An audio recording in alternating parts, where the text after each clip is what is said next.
एक समय की बात है। नगर में एक व्यापारी रहता था। अपने और अपने परिवार के भरण पोषण के लिए वह नमक का व्यापार करता था। उसके परिवार में पत्नी और 2 पुत्र थे। व्यापारी के दोनों पुत्रों का स्वभाव बिल्कुल अलग था। जहां एक और बड़ा पुत्र बहुत ही संकोची और शर्मीले स्वभाव का था, उसे किसी से बात करने में भी शर्म आती थी। वही उसका छोटा पुत्र बहुमुखी स्वभाव वाला व्यक्ति था। वह किसी से भी अपनी बात कहने में कभी संकोच नहीं रखता था। लोग अक्सर बड़े पुत्र को भोला और बेवकूफ समझते थे। कई बार लोग उसके भोलेपन का फायदा भी उठा लेते थे और वह पलटकर कभी किसी को कुछ नहीं कहता था। व्यापारी अपने पुत्र के इस स्वभाव के कारण बहुत अधिक नाराज होता था। बातचीत न कर पाने और शर्मीले स्वभाव के कारण व्यापारी ने कई बार अपने पुत्र की पिटाई भी कर दी थी। हालांकि इस वजह से उसके पुत्र का स्वभाव सुधरने के बजाय और भी खराब हो गया। बचपन से ही बड़ा पुत्र बेहद परेशान रहने लगा था। उसके अंदर आत्मविश्वास की कमी हो गई थी। परीक्षा में आते हुए प्रश्नों के उत्तर भी अपने डर के कारण नहीं लिख पाता था। इस कारण उसकी शिक्षा भी ठीक ढंग से नहीं हो पाई।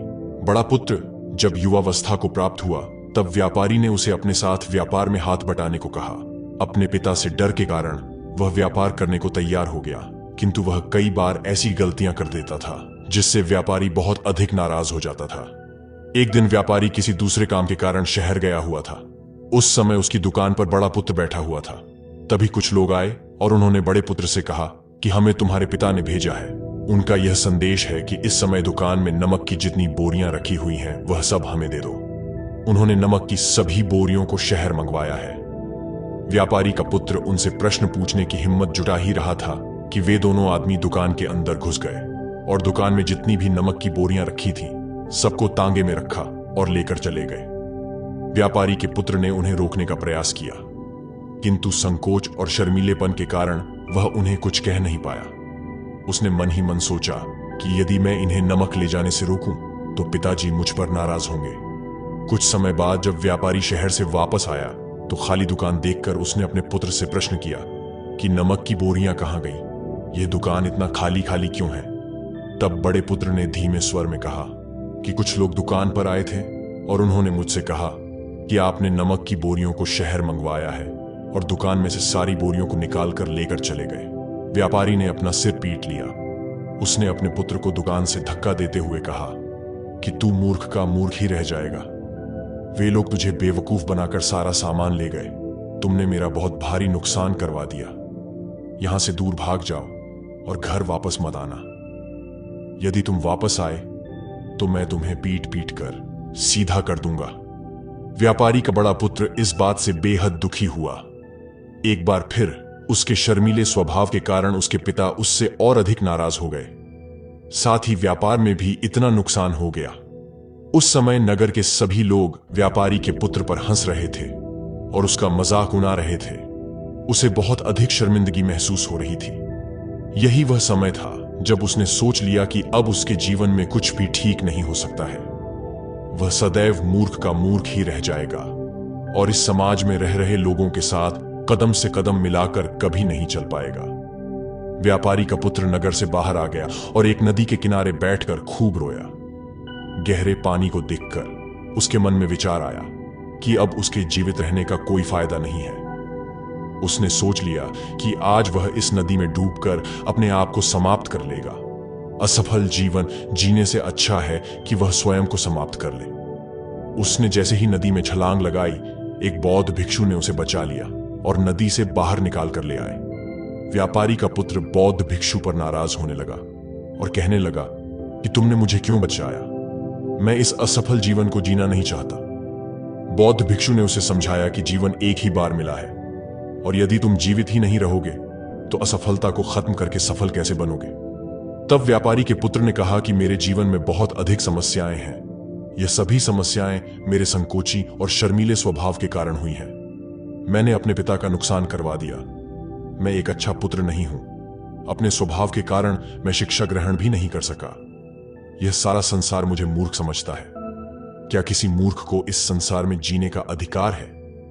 तब बौद्ध भिक्षु ने कहा कि तुम्हारे इस प्रश्न का उत्तर तो मेरे गुरु ही देंगे। चलो, मैं तुम्हें अपने गुरु से मिलवाता हूं। व्यापारी के पुत्र ने कहा कि वह किसी से बात नहीं करना चाहता। आज वह अपना जीवन समाप्त कर लेगा। किंतु बौद्ध भिक्षु के बार बार समझाने के बाद वह उनके साथ जाने और उनके गुरु से मिलने के लिए तैयार हो गया। बौद्ध भिक्षु व्यापारी के पुत्र को आश्रम की ओर लेकर गए। वहां पर व्यापारी के पुत्र ने देखा कि एक व्यक्ति पेड़ के नीचे ध्यान मग्न बैठे हुए हैं। तभी बौद्ध भिक्षु ने कहा कि यह हमारे गुरु गौतम बुद्ध हैं। दोनों ने गौतम बुद्ध को प्रणाम किया। वह युवक वहीं पर बैठ गया और गौतम बुद्ध को देखकर रोने लगा। गौतम बुद्ध ने उसके रोने का कारण पूछा। तब उसने कहा कि अब आप ही मेरी आखिरी उम्मीद है। यदि आप मेरी समस्या का समाधान नहीं करेंगे तो मेरा यह जीवन समाप्त हो जाएगा। गौतम बुद्ध ने व्यापारी के पुत्र से उसकी समस्या के बारे में पूछा। तब उसने बताया कि किस प्रकार वह बचपन से ही शर्मीले और अंतर्मुखी स्वभाव का है। इस कारण लोग उसे मूर्ख समझ लेते हैं और उसके पिता भी उससे प्रेम नहीं करते। तब गौतम बुद्ध ने युवक को शांत कराते हुए कहा कि मेरे पास तुम्हारे समस्या का समाधान है। तुम्हारा जीवन बहुत ही आसान हो सकता है। तब युवक ने कहा कि क्या सचमुच ऐसा हो सकता है? आप बहुत ही महान व्यक्तित्व प्रतीत होते हैं। आपके तो कई शिष्य हैं। हे गुरुदेव, मैं भी आपका शिष्य बनना चाहता हूं। क्या आप मुझे अपने शिष्य के रूप में स्वीकार करेंगे?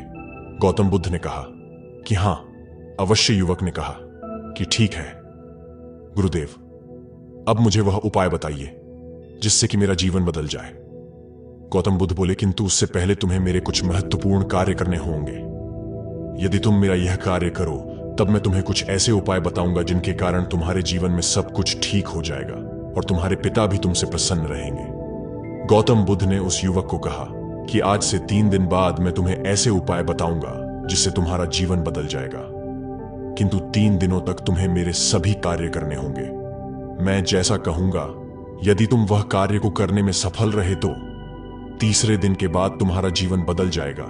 तुम्हारा पहला दिन कल से शुरू होगा। अभी जाओ और आश्रम में ही आराम करो।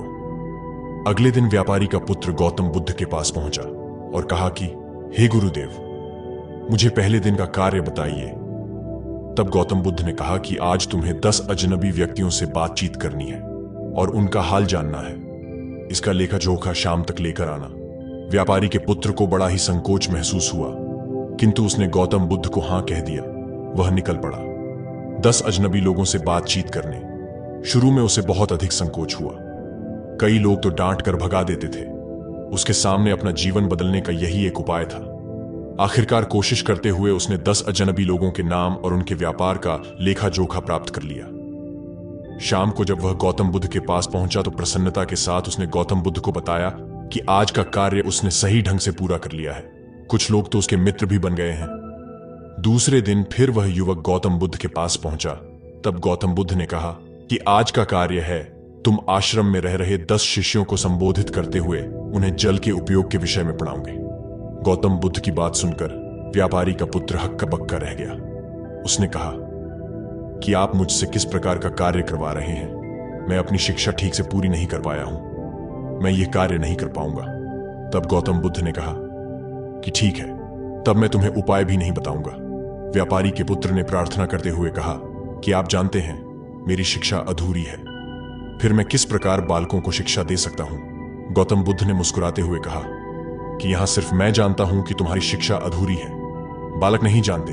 तुम रोज अपने जीवन में जल का उपयोग करते हो। यही सब बातें जाकर उन बालकों को बतानी है। आखिरकार व्यापारी के पुत्र के पास कोई रास्ता नहीं बचा। हिम्मत जुटाकर वह उन बालकों के पास पहुंच गया। शुरू में तो उसके हाथ पैर कांप पड़ रहे थे, किंतु आखिरकार उसने जल की विशेषताओं के बारे में बताना प्रारंभ कर दिया। उसने बालकों को जल की 5 विशेषताएं बताया और जल्दी से वहां से भाग आया। गौतम बुद्ध के पास आकर उसने कहा कि बहुत अधिक डर लग रहा था, किंतु मैंने बालकों को जल की 5 विशेषताएं बता दी हैं। गौतम बुद्ध ने कहा कि जाओ एक बार फिर कोशिश करके आओ। व्यापारी के पुत्र ने एक बार फिर हिम्मत जुटाई और बालकों को जल के विषय में पढ़ाना शुरू किया। इस बार व्यापारी के पुत्र को बिल्कुल भी डर नहीं लग रहा था। पूरे आत्मविश्वास के साथ बालकों को शिक्षा दी। तब गौतम बुद्ध ने युवक की प्रशंसा करते हुए कहा कि तुम अवश्य ही साहसी हो। गौतम बुद्ध से शाबाशी सुनकर वह युवक बहुत अधिक प्रसन्न हुआ। युवक तीसरे दिन जब गौतम बुद्ध के पास आया तो गौतम बुद्ध ने उससे कहा कि आज का कार्य तुम्हें थोड़ा सा अजीब लग सकता है, किंतु आज तुम्हें अपने पिता से मिलने जाना है। गौतम बुद्ध की यह बात सुनकर वह युवक बहुत अधिक डर गया। उसने कहा कि नहीं नहीं, मैं अपने पिता के सामने नहीं जाऊंगा। गौतम बुद्ध ने कहा कि ठीक है, अब मैं तुम्हें उपाय भी नहीं बताऊंगा। आखिरकार उस युवक को गौतम बुद्ध की बात माननी पड़ी। गौतम बुद्ध ने उसे समझाया कि अपने पिता के पास जाकर उनसे क्षमा मांगना और कहना कि तुम्हें एक और अवसर दे ताकि तुम स्वयं को बुद्धिमान साबित कर सको। उस युवक ने बड़ी हिम्मत के साथ अपने पिता का सामना किया और उनसे क्षमा मांगी। आखिरकार व्यापारी ने अपने पुत्र को क्षमा कर दिया और उसे दूसरा अवसर देने के लिए तैयार हो गया। व्यापारी का पुत्र गौतम बुद्ध के पास आया और उसने जब उपाय के बारे में जानना चाहा, तब गौतम बुद्ध ने कहा कि तुमने स्वयं ही अपना उपाय खोज लिया है। तुम किसी से बात नहीं कर पाते थे, शर्मीले थे, सब कुछ तुम्हारे मन में बैठा हुआ डर था।